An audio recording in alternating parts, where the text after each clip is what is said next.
Let me introduce you to a couple of people I know. AJ is feeling really down after a breakup. Everyone knows, but nobody's spoken to them. They don't want to make it worse by saying the wrong thing. AJ's been persuaded to come to a party. Friends thought it would cheer them up. And it's fun, buzzing even. But in amongst the loud noise and music, it all just feels so superficial. And AJ feels more alone than ever. And then there's Joe. Joe likes that desk right at the corner of the classroom, right at the back. There they don't need to worry about being looked at or being judged. But today, in the history lesson, the teachers just announced a group work project and Joe's heart sinks. Joe can't stand group work. And on top, they've been paired with the two loudest people in class. Joe just feels so different to them and feels like they've got nothing to say. Joe and AJ are no different to any of us. They're going through difficult times and not feeling very good because of them.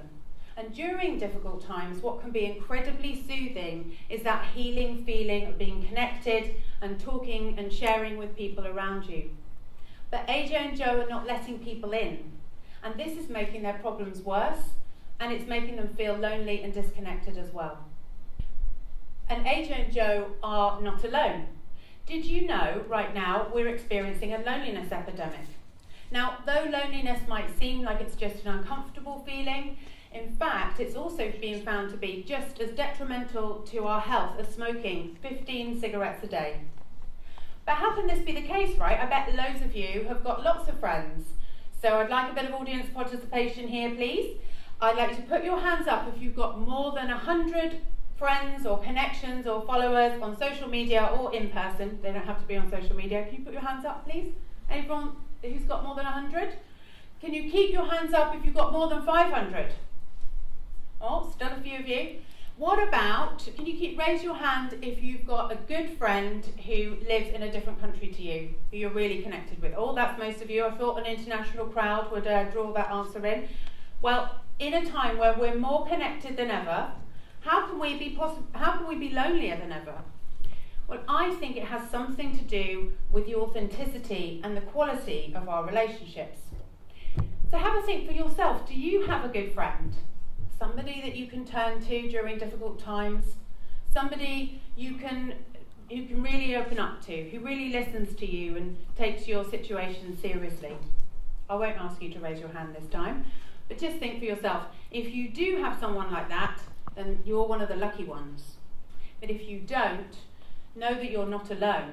Many people feel the same way, and you can change it. You might be wondering why I'm standing here. Well, I'm a therapist and I specialise in working with young international people who are grappling with their mental health in today's fast-paced world. I've spent my entire career working in this field, but what I hear more and more often is that young people tell me that they are the only person who feels this way, that nobody feels the way that they do now. And this sense of disconnection therefore seems to be more and more common, more and more prevalent. Let's just have a think about what stops AJ and Joe from reaching out. Well, I think it's to do with shame. Now, if we think about shame and what that is, it's a sense of feeling like you're different to another person, feeling like something that's going on inside you would mean that you would be judged or maybe even humiliated or rejected by the friends around you. And I think that shame and the secrecy that comes with shame is what can turn an average regular problem or a regular difficult situation into a mental health problem. I believe that this secrecy that comes with shame is partly responsible for the rise in mental health problems amongst young people today. And if we think about this rise, what UNICEF has found is that in 2022, 1 in 5 young people have a diagnosable mental health condition. This had skyrocketed from 2017, just 5 years before, when only 1 in 9 people had a diagnosable mental health problem. So it's almost doubled in 5 years. That means that 20% of you in this room right now are experiencing significant mental health distress. And I'm not talking about a bit of exam stress or a bit of sadness at not getting invited to the party or your friend leaving. I'm talking about life-limiting symptoms, symptoms that affect all aspects of your life and affect all your quality of life and can go on to last a very long time. I want everyone I meet, or everyone I should say actually, I just want everyone to live the happiest life that they possibly can. And I think instead of aiming for fast cars and high salaries, we should be aiming for really authentic, good relationships, because that is the key to living a good, satisfying, happy life. And the Harvard study, which is the world's longest running research trial, has found a similar thing. That actually at the heart of the people who live a good, satisfying quality of life are those with really solid friendships. So I believe that instead of training more therapists or prescribing more pills, what we should be doing is helping young people understand both the importance of their relationships and also the magic ingredients that are required to create them. Let's go back to AJ and see what happened at the party. Well, AJ was at that party, and what they remembered, even in the midst of having a difficult time, was they remembered that people warm to each other, people warm to people who blush. And the reason we warm to someone who blushes is blushing is an outward sign of anxiety. And when we see someone being anxious, we can see their vulnerability and we warm to them because we feel more intimate towards them and we feel like they're being authentic and we can trust them. So during that time, AJ realizes that they need to create an opportunity to start to share their own vulnerabilities with the people around them. So AJ notices a friend, and it's someone they feel a little bit closer to, someone who they are a bit more connected to, and they decide to shed a bit of their protective armour and start a conversation. So they say something really simple. They create an opportunity to connect by saying something really simple, something like, "Could we have a chat? I haven't been feeling myself recently." And what AJ notices through doing that is that they start to make sense and process some of the emotions that they're experiencing, and having done so, they start to feel freer and lighter. Towards the end of the conversation, their friend shares some of the challenges that they're facing, and what AJ's reminded of then is that really we're all having our difficulties, we're all struggling in some ways. For AJ's friend, they realise that instead of trying to solve the problem, all they really need to do is to listen. A bit like being a documentary filmmaker, if they just remain curious and non-judgmental, they really can't say the wrong thing. And a bit like when we hold our hands of a loved one during a medical procedure, our sense of pain reduces. When we listen and we go through a situation with someone by just hearing their story, their psychological suffering reduces too. Let's think about Joe.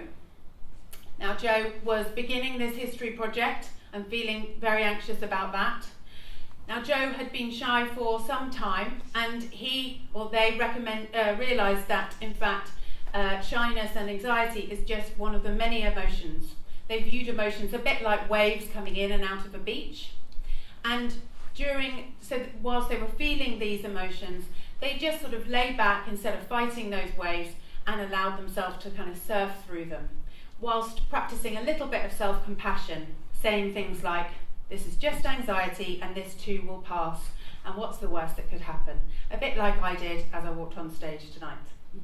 So Joe recognised then that in fact they needed to be brave again and start to share one of their ideas. They remembered that this thing that sometimes being silent can come across as being aloof. So they again shed a little bit of that protective armour and decided to share one idea.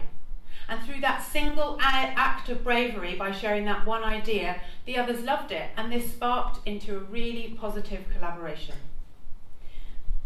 So, whilst I can't pretend to know what it's like to grow up in today's digital age, what I lack in TikTok skills, I make up for in understanding. Understanding the profound and lasting effects that poor mental health can have on individuals.